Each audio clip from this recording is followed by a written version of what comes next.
Next part's kind of like a slower part, not slower, but a softer part. And you've got to really make sure, if you want this to sound really good, you want to make sure the articulation of your accents are per scene, you know. That's the next part. It'll go really quiet. You go. So you're going to take your pointer finger on the last two strings on 5, and your ring finger on 7 on the G string, and you're going to go da, da, da, and then you just take your pointer finger, slide it down 1 fret, use your middle finger now on the G string on the 5th fret.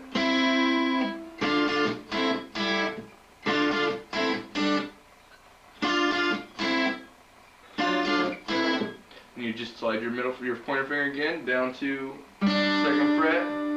You're going to play the G string open and your 2 higher strings on 2nd fret. So you get this.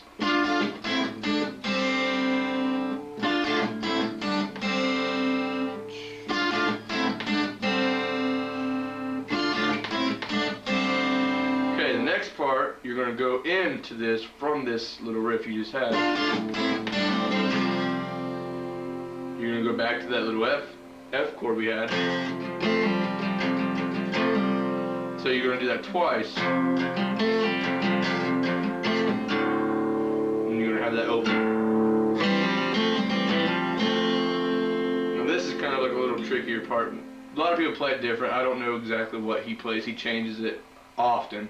But I'll just play the easier part. You're going to take your middle finger and you're going to put it on your 3rd from the bottom, 3rd string, which would actually be your D string, and you're going to put that on your 2nd fret, and you're going to play it.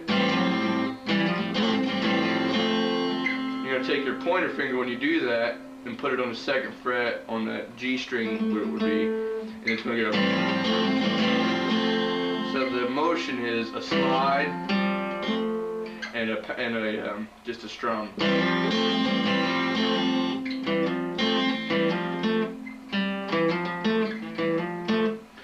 you're going to play all the strings but your low D string. You don't want that in there right now.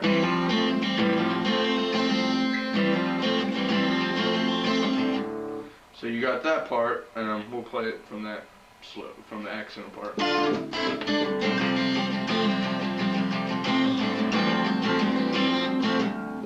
That's that part.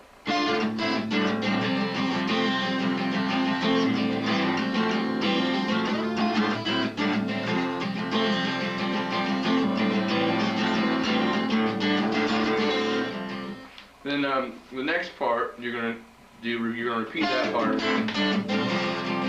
like you did, and do the slides.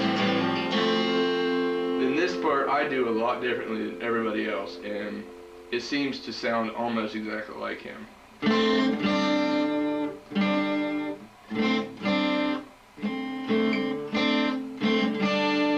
Alright, you're going to take your pointer finger and you're going to go on G string on the 2nd fret. You're going to play from the D string down. And then you just move your finger over. You can see that, maybe not. You're just going to put from that string, you're going to bar over the last 2 strings on the 2nd fret.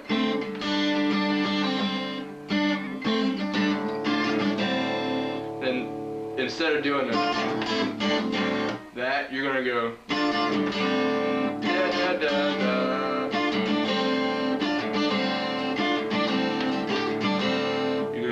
That first chord like we had in this little accent part. You're going to play it twice. Shit. It's a little hard.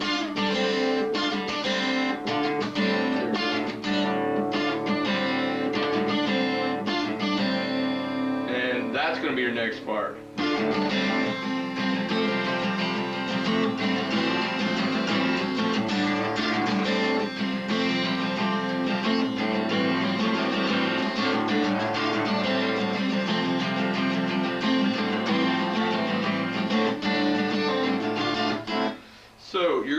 through the beginning, that piece. Play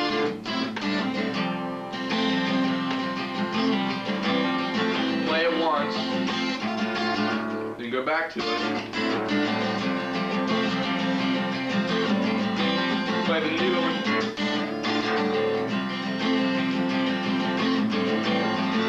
Back to the first one.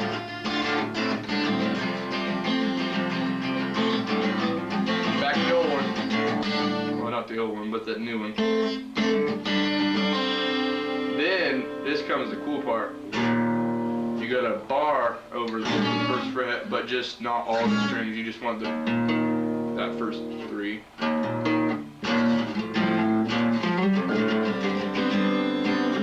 You're going to take that, your ring finger, D string on the 3rd fret, and you're going to slide it to 5.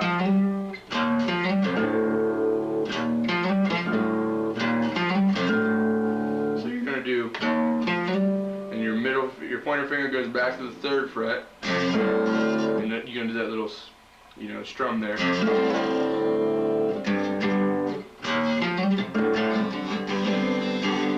Go back to that F shape we had and just move up the 5th fret.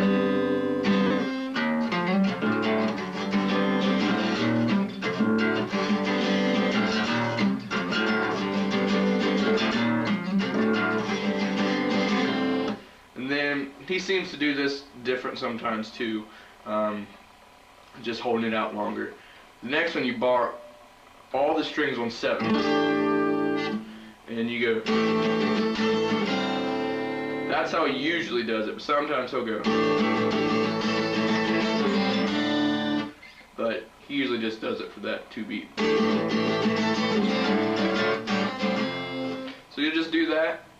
Just do it however you want. I mean, you don't have to have it perfect. We're not all Michael Hedges. So you go back to the beginning.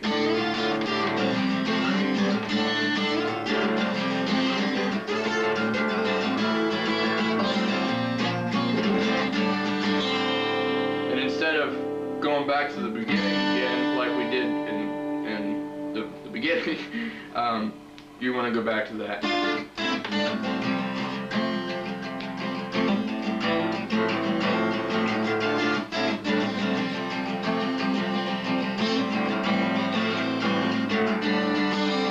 So you want to go back to that, and you're going to repeat that whole thing again, one time, just through all what I showed you.